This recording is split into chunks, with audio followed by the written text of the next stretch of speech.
ఇది 6th క్లాస్‌లో science ఇది general science 6th class academic text book ఇది సెమిస్టర్ 1 దీని గురించి మనం ఈరోజు డిస్కషన్ చేసుకున్నాం. దీంట్లో 6 లెసన్స్ ఉన్నాయి. ఇది సెమిస్టర్ 1 6 లెసన్స్ ఉన్నాయి. మనం ఫస్ట్ లెసన్ గురించి మనం డిస్కషన్ చేసుకున్నాము. 2023 సంవత్సరం బుక్ ఇది ఎడిషన్. ఇది ఫస్ట్ దీంట్లో 6 లెసన్స్ ఉన్నాయి. ఫస్ట్ లెసన్ ఆహారంలోని అంశాలు అనే ఈ లెసన్ గురించి మనం ఇప్పుడు డిస్కషన్ చేసుకుందాం. ఈ లెసన్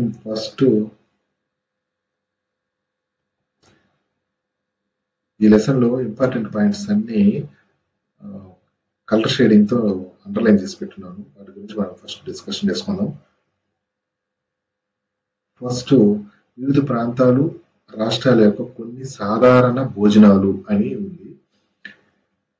అంటే ఇప్పుడు ఫస్ట్ ప్రాంతం వచ్చేసి పంజాబ్ అనే రాష్ట్రం గురించి ఇచ్చాడు. పంజాబ్ లో ధాన్యం యొక్క పదార్థం ఏంటంటే వాళ్ళ మెయిన్ది మొక్కజొన్న. ఆ మొక్కజొన్నని అక్కడ మక్కీ అంటారు. ఇవి కూడా చాలా ఇంపార్టెంట్. పంజాబీలో మొక్కజొన్న ఏమంటారని బిట్టు అడిగేదానికి ఆస్కారం ఉంటుంది. మక్కీ అని అంటారు. దాంతో వాళ్ళు రోటీస్ చేసుకుంటారు. నెక్స్ట్ పప్పు లేదా మాంసం సంబంధించిన పదార్థాలు దేని మీద వస్తాయంటే రాజ్మా అంటే కిడ్నీ బీన్స్ అనే పంట నుంచి వస్తాయి. దాన్ని మనం కిడ్నీ బీన్స్ ని రాజ్మా అంటారు. అక్కడ కూరగాయలు వచ్చేసి సార్సన్ సాగ్ అనే కూరగాయలతో చేసే ఒక వంట ఇది. సార్సన్ సాగ్ అనేది ఒక వంట పేరు. దాన్ని ఆవాల ఆకు కూర అని కూడా అంటారు. ఇతరములు పెరుగు మరియు నెయ్యి. మన ఆంధ్ర గురించి కూడా ఇచ్చారు. ఆంధ్రాలో అన్నం అంటే మనం వరి ద్వారా పండించుకుంటాం. నెక్స్ట్ కందిపప్పు, రసం, చారు ఇవి పప్పు ద్వారా వచ్చేటివి. నెక్స్ట్ కూరగాయలు మనం రకరకాల కూరగాయలు వాడతాం. కానీ దొండకాయని మాత్రమే మెన్షన్ చేశారు కాబట్టి మనం ఆంధ్రప్రదేశ్ అన్నప్పుడు దొండకాయ అనేది రాయాల్సి వస్తుంది. నెక్స్ట్ మజ్జిగ, నెయ్యి, కూరగాయ, ఆవకాయ. కూరగాయలు వచ్చేసి ఆవకాయ అనే ఊరగాయ అనమాట. ఇక్కడ విభిన్న ఆహార పదార్థాలు ఏం కలిగి ఉంటాయి అంటే రకరకాల ఆహార పదార్థాలు ఏం కలిగి ఉంటాయి అనేది. ఇప్పుడు ప్రతి వంటకం సాధారణంగా మొక్కలు లేదా జంతువుల నుంచి పొందే ఒకటి లేదా అంతకంటే ఎక్కువ పదార్థాలతో తయారవుతుందని మనకు తెలుసు. అంటే మనం ఏ వంట వండినప్పుడు కూర కానీ ఏదైనా కానీ కూర ఉండదు, దాంట్లో రకరకాల పచ్చిమిరపకాయలండి, ధనియాలు ఇట్లా రకరకాల మొక్కలకు సంబంధించి వచ్చిన పంటలు అవి వేస్తారు. మొక్కలు లేదా జంతువులు వీటితోనే మనం ఆహారం తయారు చేసుకుంటాం. ప్రతి వంటకం సాధారణంగా మొక్కలు లేదా జంతువుల నుంచి పొందే ఒకటి లేదా అంతకంటే ఎక్కువ పదార్థాలతో తయారవుతుంది. అంటే మనం ఏది వండుకున్నా కానీ ఒకే ఒక పదార్థంతో కాకుండా రకరకాల పదార్థాలతో తయారు చేసుకుంటాం వంటలు అనేటివి. అవి ఎక్కువ అన్ని మొక్కల నుంచి లేదా జంతువుల నుంచి మాత్రమే తీసుకుంటాం. ఈ పదార్థాలు మన శరీరానికి అవసరమైన కొన్ని అంశాలను కలిగి ఉంటాయి. ఇప్పుడు మన వంట వండుకునేటప్పుడు ఉపయోగించే ఆ పదార్థాలన్నీ ఈ పదార్థాలు మన శరీరానికి అవసరమైన కొన్ని అంశాలను కలిగి ఉంటాయి. ఆ అంశాలు ఏంటి అంటే ఆ అంశాలని పోషకాలు అంటారు.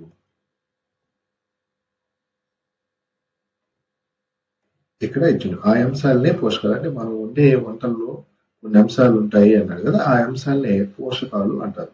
ఇప్పుడు మన ఆహారంలో ఉండే ప్రధాన పోషకాలు కార్బోహైడ్రేట్స్, ప్రోటీన్లు, కొవ్వులు, విటమిన్లు, ఖనిజ లవణాలు. అంటే మెయిన్ కార్బోహైడ్రేట్స్, ప్రోటీన్స్, కొవ్వులు అంటారు. కానీ వాటితో పాటు విటమిన్లు, ఖనిజ లవణాలు కూడా ఇచ్చాడు. వీటికి అదనంగా ఆహారంలో మన శరీరానికి అవసరమయ్యే పీచు పదార్థాలు, నీరు కూడా ఉంటాయి. ప్రోటీన్స్ ని మాంసకృతులు అంటారు. ఇది కూడా గుర్తుపెట్టుకోవాలి.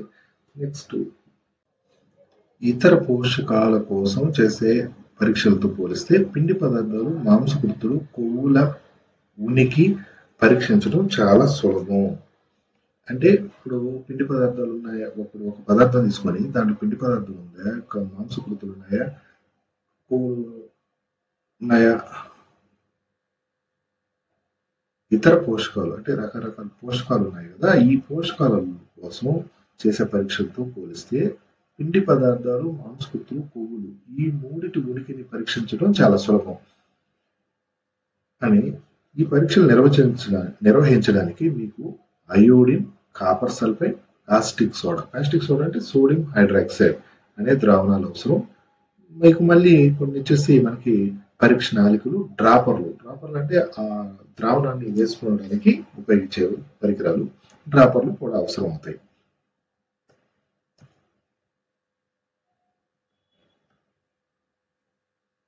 ఏ రసాయనాలను తినడానికి లేదా రుచి చూడడానికి ప్రయత్నించకూడదు. అది అందరూ తెలిసిందే. మన ఆహారంలో ప్రధానంగా కార్బోహైడ్రేట్స్ ఉంటాయి కదా. ఈ కార్బోహైడ్రేట్స్ ఏ రూపంలో ఉంటాయంటే స్టార్చ్, చక్కెరల రూపంలో ఉంటాయి. మన ఆహారంలో ప్రధానంగా కార్బోహైడ్రేట్లు స్టార్చ్, చక్కెరలు రూపంలో ఉంటాయి.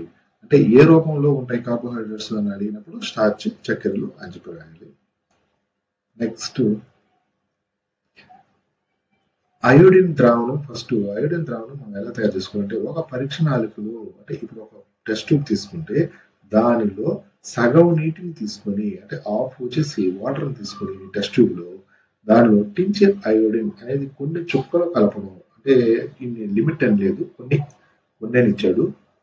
టించర్ అయోడిన్ అనే ద్రావణాన్ని కొన్ని చుక్కలు కలపడం ద్వారా సజల అయోడిన్ ద్రావణాన్ని తయారు చేయవచ్చు. అంటే అయోడిన్ ద్రావణం ఎలా తయారు చేయాలంటే ఒక టెస్ట్ ట్యూబ్ తీసుకున్నామా, దాంట్లో సగం వరకు వాటర్ పోసి ఆ వాటర్లో కొన్ని అయోడిన్ చుక్కలు కలపడం ద్వారా సజల అయోడిన్ ద్రావణాన్ని తయారు చేయొచ్చు. అదేవిధంగా కాపర్ సల్ఫేట్ ద్రావణాన్ని ఎలా చేయాలంటే 2 గ్రాములు, ఇక్కడ మీరు ఇది గుర్తుపెట్టుకోవాలి, గ్రాములు అనేది 2 గ్రాముల కాపర్ సల్ఫేట్ ను 100 ml లీటర్ల నీటిలో కరిగించడం ద్వారా కాపర్ సల్ఫేట్ ద్రావణాన్ని తయారు చేయవచ్చు. సేమ్ అదే విధంగా 100 ml నీటిలోనే 100 గ్రాముల కాస్టిక్ సోడాని కరిగించడం ద్వారా అవసరమైన కాస్టిక్ సోడా ద్రావణాన్ని తయారు చేయవచ్చు. ఇప్పుడు ఇక్కడ 100 మిల్లీలీటర్లు, ఇక్కడ 100 మిల్లీలీటర్లు, కానీ ఇక్కడ 2 గ్రాములు అనేది కాపర్ సల్ఫేటా లేదా కాస్టిక్ సల్ఫేటా, 100 గ్రాములు అనేది కాపర్, ఈ కన్ఫ్యూజన్ ఉంటుంది. దానికోసం మనం కొండ గుర్తుగా ఏం గుర్తుపెట్టుకోవాలంటే కాస్టిక్ అనే పదంలో కాస్ట్ అనే ఒక పదం లైట్ గా వినపడుతుంది కాబట్టి, కాస్ట్ అంటే ఖరీదుకి సంబంధించింది కాబట్టి, అందుకని 2 కంటే 10 అనేది ఎక్కువ కాబట్టి 10 గ్రాములు అనేది కాస్టిక్ సోడాకి గుర్తుపెట్టుకోవాలి. అంటే ఇక్కడ కాస్ట్ ఎక్కువ కాబట్టి 2 కంటే 10 ఎక్కువ కాబట్టి 10 గ్రాములు కాస్టిక్ సోడా అనేది 2 గ్రాములు కాపర్ సల్ఫేట్ అని మనం ఆ విధంగా గుర్తుపెట్టుకోవాలి.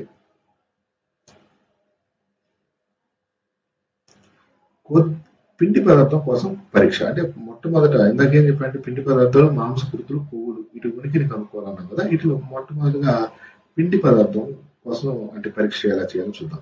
కొద్ది పరిమాణంలో ఆహార పదార్థం లేదా ముడి పదార్థం తీసుకుని దానిపైన 2 లేదా 3 చుక్కల సజల అయోడిన్ ద్రావణం, అంటే మనం ఇక్కడ తయారు చేస్తాం కదా, ఇక్కడ టెస్ట్ ట్యూబ్ లో సగం వరకు నీరు పోసి దాంట్లో కొన్ని చుక్కల అయోడిన్ ద్రావణం వేసి ఆ అయోడిన్ ద్రావణాన్ని కొద్ది పరిమాణంలో ఏదైనా ఆహారం తీసుకొని దానిపైన 2 లేదా 3 చుక్కల సజల అయోడిన్ ద్రావణం వేస్తే ఆహార పదార్థం యొక్క రంగులు ఏదైనా మార్పు ఉందేమో కలిసి అది నీలి నలుపు రంగుకు మారితే ఆ పదార్థంలో స్టార్చ్ కలిగి ఉందని సూచిస్తుంది. నీలి నలుపు రంగు, అది నీలి నలుపుగా మారితే దానిలో పిండి పదార్థం ఉందని అర్థం అన్నమాట.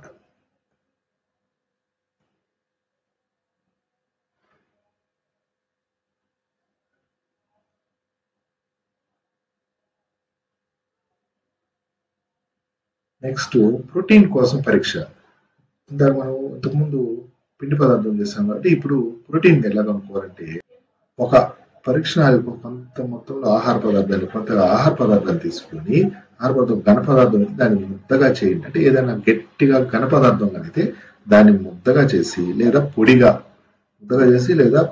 చేసి నూరి ఆ మొత్తంలో ఆ పొడిగా చేసిన దాంట్లోంచి కొద్దిగా ఆహార పదార్థాన్ని తీసుకొని మెత్తగా చేయాలి, బాగా మెత్తగా చేసింది. దీనిలో కొంత భాగాన్ని ఒక శుభ్రమైన పరీక్ష నాళికలో ఉంచాలి. దీనికి 10 చుక్కల నీరు పరీక్ష నాళిక బాగా కదపండి. 10 చుక్కలు అంటే ఏదైనా ఒక ఘన పదార్థం అంటే అన్నం కానీ ఏదైనా ఎగ్జాంపుల్ తీసుకొని దాన్ని మెత్తగా చేసి ఒక శుభ్రమైన పరీక్ష నాళికలో వేసి దానికి మనం 10 చుక్కల నీరుని బాగా కలిపి బాగా కలపాలి. అప్పుడు ఒక డ్రాపర్తో ఉపయోగించి 2 చుక్కల కాపర్ సల్ఫేట్, అంటే మనం 2 గ్రాముల కాపర్ సల్ఫేట్ తో తయారు చేసిన ద్రావణంలోంచి 2 చుక్కల కాపర్ సల్ఫేట్ ద్రావణాన్ని 10 చుక్కల కాస్టిక్ సోడా ద్రావణాన్ని పరీక్ష నాళికలో 10 చుక్కలు, దాన్ని వచ్చేసి 2 గ్రాములతో తయారు చేసిన కాపర్ సల్ఫేట్ ని 2 చుక్కలు, 10 గ్రాముల కాస్టిక్ సోడాతో చేసిన ద్రావణాన్ని 10 చుక్కలు కాస్టిక్ ద్రావణాన్ని పరీక్ష నాళికలో వేయండి. ఇలా వేసి కాసేపు కదిలించకుండా కాసేపు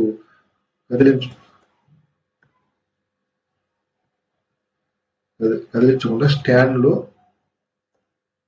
ఉంచాలి. ఇక్కడ తర్వాత కొద్ది నిమిషాలు కదపకుండా స్టాండ్ లో ఉంచాలి. అప్పుడు పరీక్షణాలు పదార్థము ఊదా రంగుకి అంటే ఊదా రంగులోకి కానీ మారితే ఆ ఆహారంలో ప్రోటీన్ ఉందని. ఇందాకేంటంటే నీలి నలుపు రంగుకు వస్తే పిండి పదార్థం ఉందని. అట్లా కాకుండా ఈ పరీక్షలో ఊదా రంగు కనిపిస్తే ప్రోటీన్ ఉనికిని మనం కనిపెట్టవచ్చు.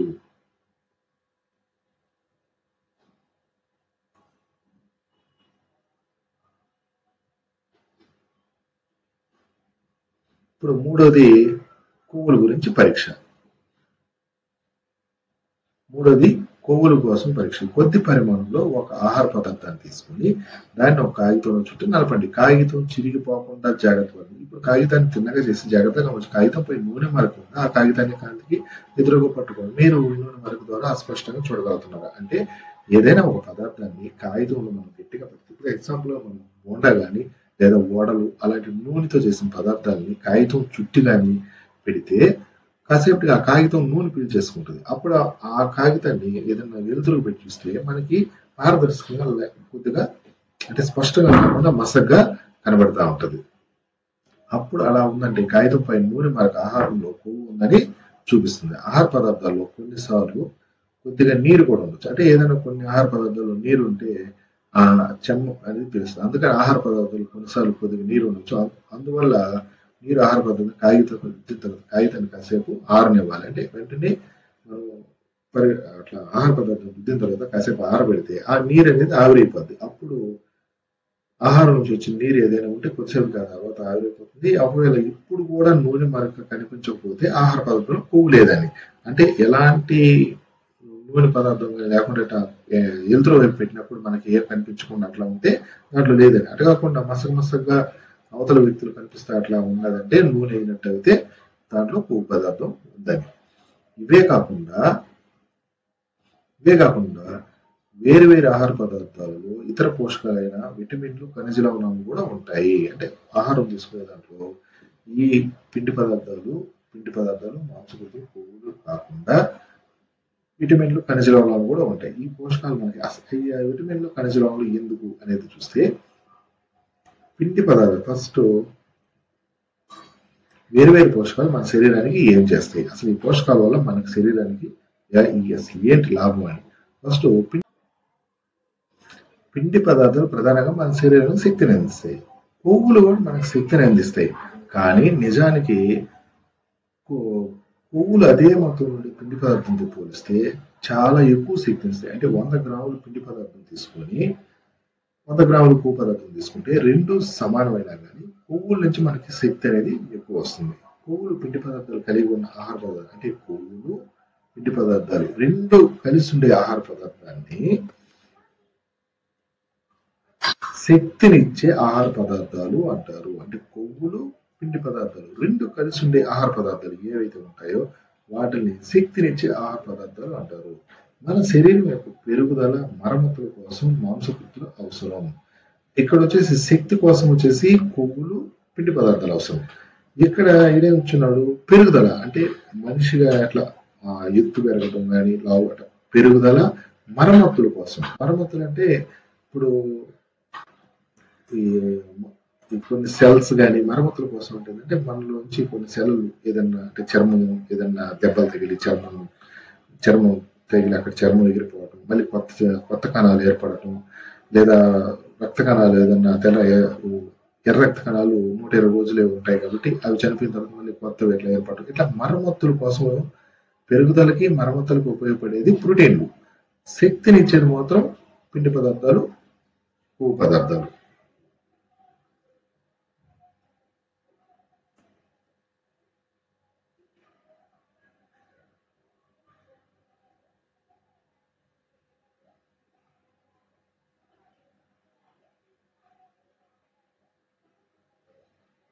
ప్రోటీన్లు కలిగి ఉన్న ఆహార పదార్థాన్ని శరీర నిర్మాణ ఆహార పదార్థాలు అని అంటారు. అక్కడ మనకి పిండి పదార్థాలు కొవ్వు పదార్థాలు కలిగి ఉండే వాటిని ఏమన్నారు శక్తినిచ్చే పదార్థాలు అన్నారు. ప్రోటీన్లు కలిగి ఉండే ఆహార పదార్థాన్ని శరీర నిర్మాణ ఆహార పదార్థాలు అని పిలుస్తారు. ఇప్పుడు విటమిన్లు మన శరీరాన్ని వ్యాధుల నుంచి రక్షించడంలో సహాయపడతాయి.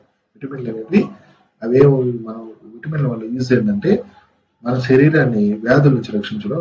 విటమిన్లు మన కళ్ళు, ఎముకలు, దంతాలు, చిగుళ్ళను ఆరోగ్యంగా ఉంచడంలో కూడా సహాయపడతాయి. విటమిన్లు అనేవి మన కళ్ళు అంటే మనకి కళ్ళు ఏదన్నా మసకైనా ఏదైనా ఏ విటమిన్ లోపం అని అట్లా అంటారు కదా, ఆ విధంగా ఎముకలు, దంతాలు, చిగుళ్ళను ఆరోగ్యం ఉంచడంలో కూడా సహాయపడతాయి. విటమిన్లు అనేక రకాల కొన్ని వేరు వేరు పేరుతో పిలువబడతాయి. ఇవి మనకు తెలిసిందే. వీటిలో కొన్ని ఏ విటమిన్ అని, సి విటమిన్, డి, ఈ, కే, బి కాంప్లెక్స్ ఇవన్నీ మనకి తెలిసిందే. విటమిన్ల సమూహం మన శరీరానికి అన్ని రకాల విటమిన్లు కొద్ది పరిమాణంలో అవసరం. కానీ విటమిన్ ఏ అనేది మన చర్మము, కళ్ళను ఆరోగ్యంగా ఉంచుతుంది. మనం మామూలుగా విటమిన్ ఏ అంటే కళ్ళను మాత్రమే ఆరోగ్యంగా ఉంచుతుందని మనం అనుకుంటుంటాము. అలాంటివి మనకి ఎగ్జామ్లో ఇస్తుంటారు. చర్మం ఏ విటమిన్ లోపం వల్ల వస్తుంది, ఏదైనా ప్రాబ్లం ఉందంటే మన చర్మం కానీ కళ్ళను కానీ చూసుకునేది ఏ విటమిన్ అన్నమాట. Vitamin C.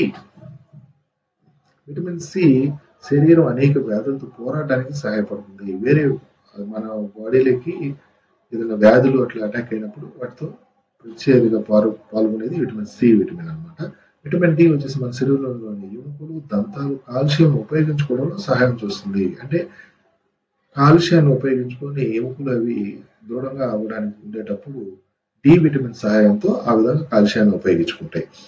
ఖనిజ లవణాలు మన శరీరానికి తక్కువ మోతాదులో అవసరమవుతాయి. శరీరం యొక్క సరైన పెరుగుదలకు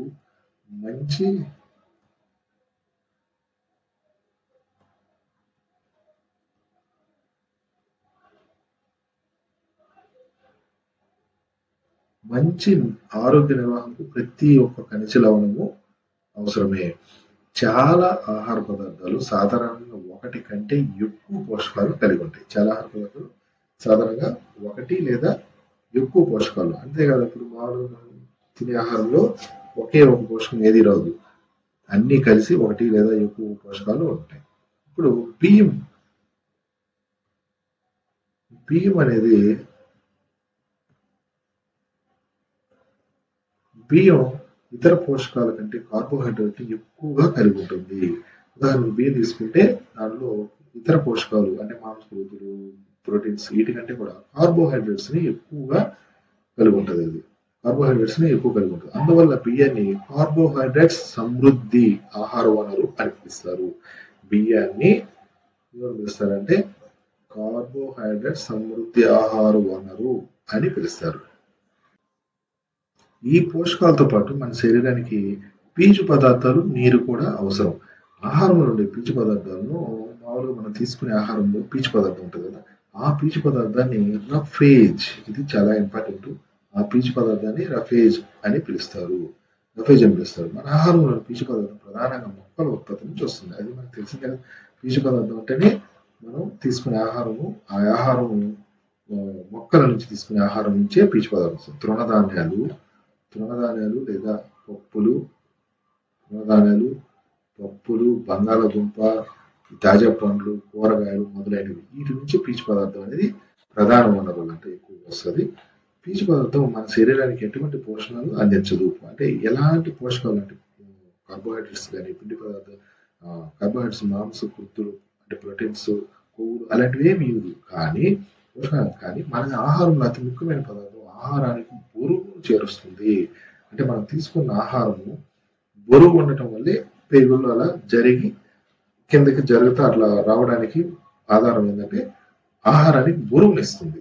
ఇది మన శరీరం నుండి జీర్ణం కాని ఆహారం తొలగించడంలో సహాయపడుతుంది. అంటే మనకి జీర్ణం కాకుండా ఉండే ఆహారం తొలగించడం అంటే ఆ పేగుల్లో ఈ పదార్థం అనేది ఒక చోటు కలిగేదానికి బరువుగా ఉండి అట్లా సహాయపడుతుంది.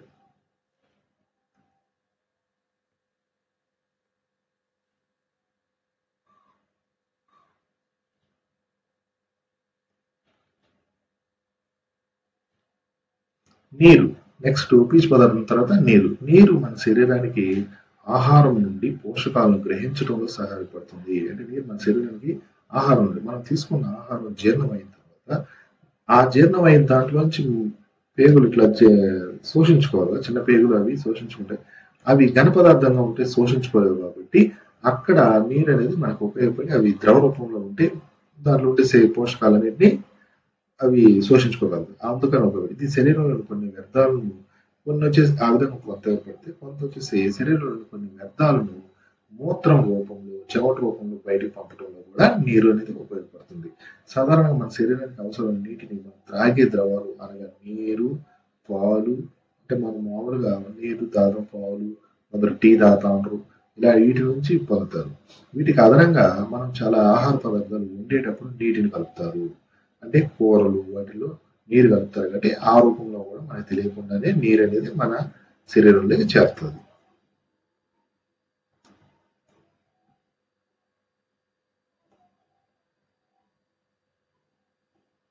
మనం తీసుకునే ఆహారం శరీరం పెరుగుదలకు, సరైన ఆరోగ్య నిర్వహణకు, శరీర అవసరాలకు అన్ని పోషకాలు సరైన పరిమాణంలో కలిగి ఉండాలి. అంటే అన్ని పోషకాలు అంటే కార్బోహైడ్రేట్స్, మాంసకృతులు,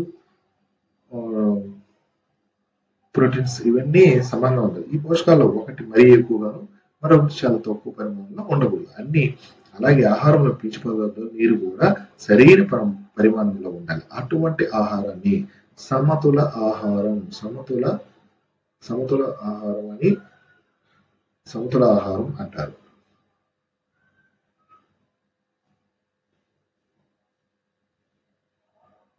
మనకి దక్షిణ భారత ఆహారాలు ఏంటంటే ఇడ్లీ ఉంటుంది, మరలా వివిధ రకాల పిండిలతో చేసినవి మిస్సి రోటీ అని, చిరుధాన్యాలు పప్పులతో చేసింది తెప్ల అని ఇచ్చున్నారు. అవి కూడా గుర్తుపెట్టుకోవాలి. వివిధ రకాల పిండిలతో చేసినవి మిస్సి రోటీ, చిరుధాన్యాల పప్పులతో చేసింది తెప్ల అని ఇచ్చున్నారు. గుర్తుపెట్టుకోవాలి. ఒకవేళ కూరగాయలు పండ్లు కోసిన తర్వాత లేదా తొక్క తీసిన తర్వాత కడిగినట్లయితే దాని ఫలితంగా అవి కొన్ని పోషకాలను కోల్పోతాయి. విటమిన్లను వాటిని కోల్పోతాయి. అనేక కూరగాయలు పండ్ల యొక్క తొక్కలు విటమిన్లు, ఖనిజాలను కలిగి ఉంటాయి. అనేక కూరగాయలు పండ్ల యొక్క తొక్కలు అంటే కొన్ని పండ్లు తొక్కలు కూడా విటమిన్లు, ఖనిజాలను కలిగి ఉంటాయి. అదేవిధంగా బియ్యం, పప్పును పదే కడగడం వల్ల వాటిలో ఉండే కొన్ని విటమిన్స్, ఖనిజాలు పోతాయి. మనకి బిట్టు పదే కడగడం వల్ల పోయేవి ఏంది అని ఎగ్జాంపుల్ అంటాడు. అప్పుడు విటమిన్స్, ఖనిజాలను గుర్తుపెట్టుకోవాలి. ఆ విధంగా అంటే ఎక్కువ కడగటం వల్ల లోపించేది ఏంటంటే విటమిన్స్, ఖనిజ లవణాలు ఇవి ఎక్కువ కడగటం వల్ల పోతాయి. ఆహారం వండేటప్పుడు కొన్ని పోషకాలు కోల్పోతాయి. వంటకి ఎక్కువ నీటిని ఉపయోగించి ఆ నీటిని పారబోయటం వల్ల కూడా చాలా అవసరమైన ప్రోటీన్స్, ఎక్కువ మొత్తంలో ఖనిజ లవణాలు పోతాయి. అంటే ఆ నీటిని పారబోయడం ఇప్పుడు మనం కొంతమంది ఆహారం వండేటప్పుడు కూడా కొన్ని పోషకాలు వంటకి ఎక్కువ నీటిని ఉపయోగించి అంటే వంట వండేటప్పుడు అట్లా ఎక్కువ నీరు ఇచ్చి తర్వాత మళ్ళీ అవి ఎక్కువ అయిపోయినాయని చెప్పి పారబోసేస్తూ ఉంటారు. ఆ పారబోసడం వల్ల వాటిలో అవసరమైన ప్రోటీన్స్, ఎక్కువ మొత్తంలో ఖనిజ లవణాలు పోతాయి. ఉడికించేటప్పుడు కలిగే వేడి వలన విటమిన్ సి సులభంగా నశిస్తుంది. ఇక్కడ ఇంతకుముందు వచ్చిన బిట్ ఏంటంటే ఎక్కువ సార్లు పదే బియ్యము, పప్పులను పదే కడగడం వల్ల వాటిలో ఉండే విటమిన్లు, ఖనిజ లవణాలు పోతాయి అన్నాడు. ఇక్కడ వచ్చేసి ఉడికించేటప్పుడు పోయే విటమిన్ ఏంది అన్నప్పుడు సి విటమిన్. సులభంగా ఉడికిస్తే పోయే విటమిన్ ఏంటంటే సి విటమిన్. అడగకుండా ఎక్కువ పదే కడగటం వల్ల పోయేటివి విటమిన్లు, ఖనిజ లవణాలు.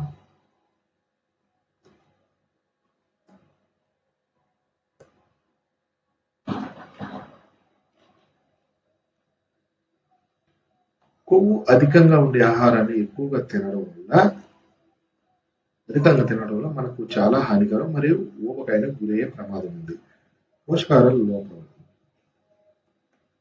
దీర్ఘకాలికంగా పోషకాహార లోపం వల్ల వచ్చే వ్యాధులను పోషకాహార లోప వ్యాధులు అంటారు. దీర్ఘకాలికంగా అంటే ఎప్పటికీ కొన్ని వ్యాధులు వచ్చేసి ఇంకెప్పటికీ బాధపడతారు. అలాంటి దీర్ఘకాలికంగా పోషకాహార లోపం వల్ల వచ్చే వ్యాధులను పోషకాహార లోప వ్యాధులు అంటారు.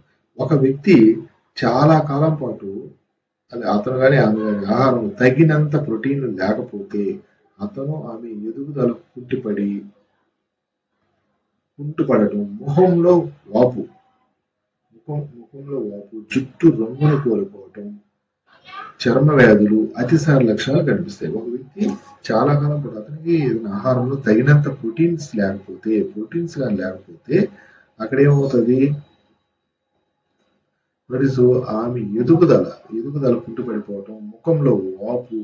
ఇక్కడ చూడండి, ఇదే ఎగ్జాంపుల్. ఇట్లా ముఖంలో వాపు, చుట్టూ వచ్చేసి రంగును కోల్పోవటం, చర్మ వ్యాధులు, అతిసార వ్యాధి లక్షణాలు అంటే విరోచనాలు అట్లా రావటం ఆ విధంగా ఉంటాయి. ఆహారంలో చాలా కాలం పాటు పిండి పదార్థాలు, ప్రోటీన్లు రెండిటి లోపంగా ఉంటే, అంటే ఇక్కడ వచ్చేసి ఓన్లీ ప్రోటీన్స్ లోపం అయితే ఎదుగుదల కుంటుపడటం, ముఖంలో వాపు, జుట్టు రంగు కోల్పోతాయి. అటు కాకుండా పిండి పదార్థాలు, ప్రోటీన్స్ రెండుగా ఉంటే పెరుగుదల పూర్తిగా ఆగిపోవచ్చు, అంటే ఇంకా ఎత్తేదవటం. అటువంటి వ్యక్తి చాలా సన్నగా, నీరసంగా ఉండి కదలలేనంత బలహీనంగా ఉంటారు.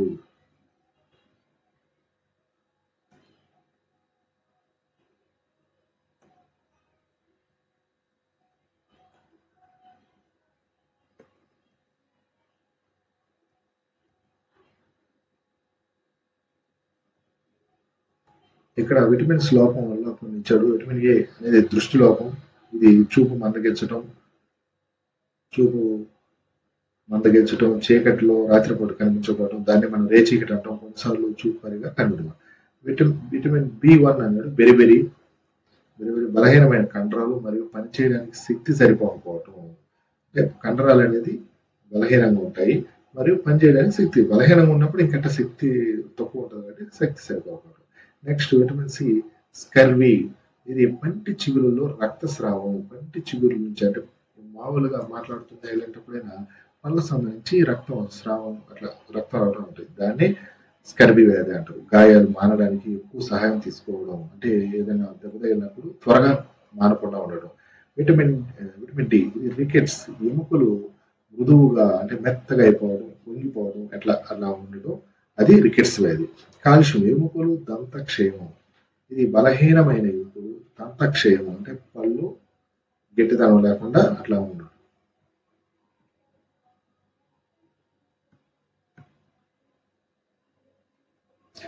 నెక్స్ట్ గాయిటర్, అయోడిన్ లోపం వల్ల వచ్చేది గాయిటర్. మెడలోని గ్రంథులు వాచి ఉన్నట్లు కనిపించడం, పిల్లల మానసిక వైకల్యం ఉంటుంది. ఇనుము వల్ల వచ్చేసి రక్తహీనత, దానివల్ల నీరసం అనేది వస్తుంది. సారాంశం, మన ఆహారంలో ప్రధాన పోషకాలు పిండి పదార్థాలు, మాంసకృతులు, కొవ్వులు, విటమిన్లు, ఖనిజ లవణాలు. ఇంతకుముందే మనం దాన్ని చూసొచ్చు. వీటికి అదనంగా పీచు పదార్థాలు, నీరు కూడా ఉంటాయి. పిండి పదార్థాలు, కొవ్వులు ప్రధానంగా మన శరీరానికి శక్తిని అందిస్తాయి. మన శరీరానికి శక్తిని అందిస్తాయి. మన శరీరం యొక్క పెరుగుదలకు నిర్వహణకు వచ్చేసి మాంసకృతులు ఉపయోగపడతాయి. ఖనిజ లవణాలు అవసరం. మాంసకృతులు, ఖనిజ లవణాలు పెరుగుదలకి ఉపయోగపడతాయి. విటమిన్లు మన శరీరాన్ని వ్యాధుల నుంచి రక్షించడంలో సమతుల ఆహారం మన శరీరానికి ఆహారమైన పోషకాలను సరైన పరిమాణంలో అందించడంతో పాటు తగినంత పీచు పదార్థాలు, నీటిని కూడా అందిస్తుంది. సమతుల ఆహారం శరీరానికి అవసరమైన పోషకాలను మరియు సరైన పరిమాణంలో ఉంటుంది. మనం తీసుకునే ఆహారం ఒకటి లేదా అంతకన్నా ఎక్కువ పోషకాలు ఎక్కువ కాలం లోపించడం వల్ల కొన్ని వ్యాధులకు, రుగ్మతలకు గురి కావచ్చు.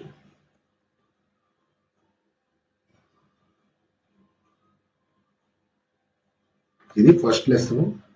నెక్స్ట్ వీడియోలో సెకండ్ లెసన్తో కలుద్దాం.